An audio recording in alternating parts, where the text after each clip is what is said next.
Except those of you who've been hiding behind the wardrobe will have seen the James Bond film, You Only Live Twice, and as you'll remember, there is a bit in the film when 007 flies around in a sort of helicopter. Well, it seems the proper name for it is an autogyro, and we learned this in a documentary program last Tuesday night when we met the man who designed it, retired RAF Commander Ken Wallace. And the request has come from Stephen Locke of East Sheen in London, who wants to see Commander Wallace scudding across the sky in his autogyro, of course, and also to see 007 using it in You Only Live Twice. Blades are up to speed. The throttle is open fully. The autogyro moves forward, pushed by the propeller. The drive to the rotor is disconnected, and the forward movement of the aircraft keeps the rotor turning.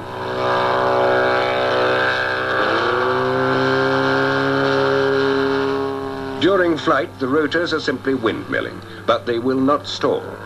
Close the throttle, and the autogyro simply descends.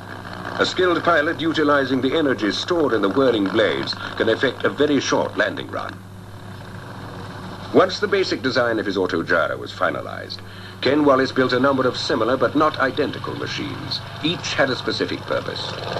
Unlike the prototypes, these later machines have a cockpit and are powered by Rolls-Royce Continental engines and are for specialized aerial work. This machine has flown the length of Britain non-stop at 93 miles per hour. The best known of all Ken Wallace's flying machines is Little Nellie, the mount of 007 himself in the film You Only Live Twice. Despite the poster, all the autogyro flying for the filming was performed by Ken himself.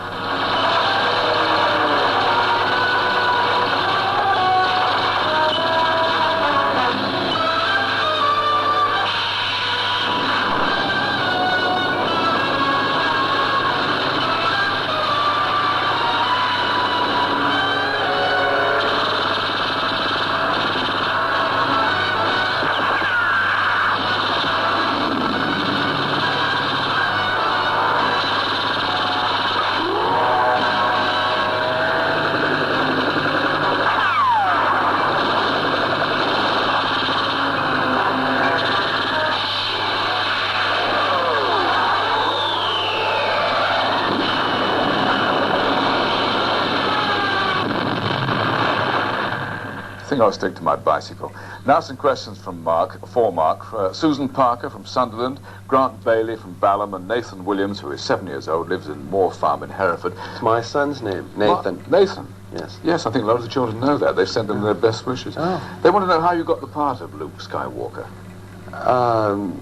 Well, it's funny in a way, because when I heard about Star Wars, I asked what kind of film it was. I knew George Lucas's work from American Graffiti, and when I found out that it was a science fantasy kind of film, I'm very interested in special effects myself, so for some reason it didn't occur to me that there would be any part for me in it. All I wanted to do was maybe go down and see if I could visit the set and see some of the special effects being done. And when my agent inquired about it, she discovered that there was a role for a 20-year-old farm boy. So next thing you know, I auditioned, and they did a videotaped screen test, 6 pages of dialogue. I didn't even know what the story was.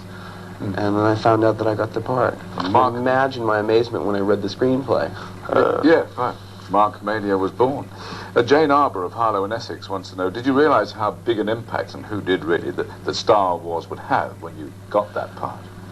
I always thought it was going to be a popular movie. It had all the humor. It was in the screenplay. As the art directors, John Barry and Ralph McQuarrie, the conceptual artist, I saw all the paintings, and I thought, gee, this is a winner.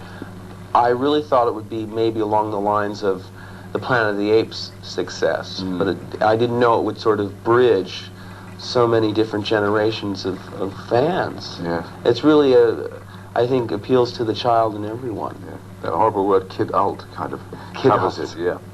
Well, now we're going to have a look at some of the action from the film that started it all, Star Wars. This is at the request of Paul Haig from Leicester and Julia Sayer from Crawley in Sussex. Now, in this clip, Mark and the Princess Leia are being chased, as ever, by the dark side of the Force.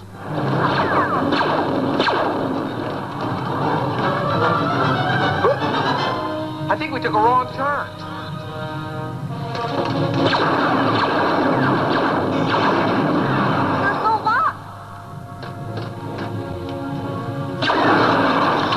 I'll hold him for a while. Quick, we've got to get across.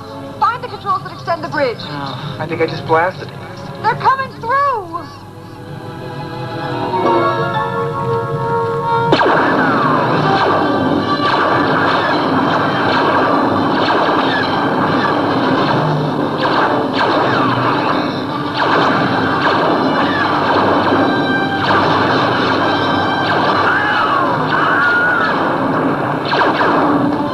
Here, hold it.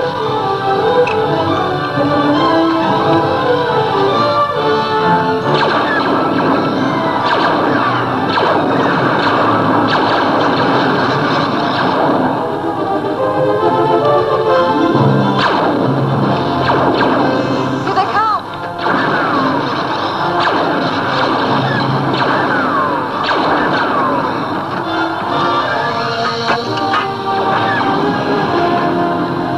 Good luck.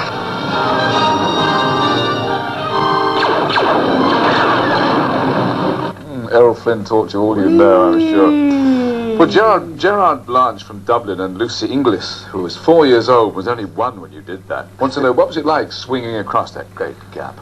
That was the most fun, and you know, in filmmaking, there's so many things that go wrong, so many unknowns, that you're required to do it over and over, sometimes 20 times. And wouldn't you know that they got that shot of us swinging across in one take?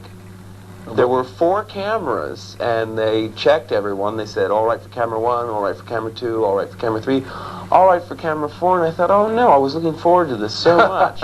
Didn't have to do it 20 times. No, what was nice is that the man that was flying us, we were in harnesses, because as the kids probably know, if you jump off holding a little thin piece of cord, zip, you'll slide right down, get terrible rope burn on your hands and fall. So we were in harnesses much the way they fly Peter Pan on stage. Yeah. And the man that was in control of the flying harness said, you want to fly? You got it. And proceeded to fly me all over the set, you know, like a puppet. For free. What about the things that you don't expect? Nigel Stutt from Wellfield, Whitley at Bay asked if you've been hurt during filming ever. You yourself, not In The Empire Strikes Back, I was doing a scene where they're giant walking machines, these big, you know, about 150 foot high walking machines. And in one of the shots, I was supposed to jump away from the foot, which smashes down. Yeah. I leaped out and just smashed my thumb. So it was just a sprained thumb, but it shut down production for 5 days because I couldn't hold the lightsaber. The most expensive thumb in the world. Well, and you know, it's not, you know, you'd think that you'd expect the answer to that to be something that appears to be far more dangerous than simply jumping out and landing on your Quick stomach. little movement. Yeah. 1 thumb, 5 days, no work. Well, we've all gasped with amazement at the special effects that have been used in Star Wars, and lots of us loved the music as well. Now, on Sunday, there was a program about the American composer John Williams, the man who wrote the music for Star Wars and The Empire Strikes Back, and this bit shows just what a difference the sound of music makes. Although the film is far from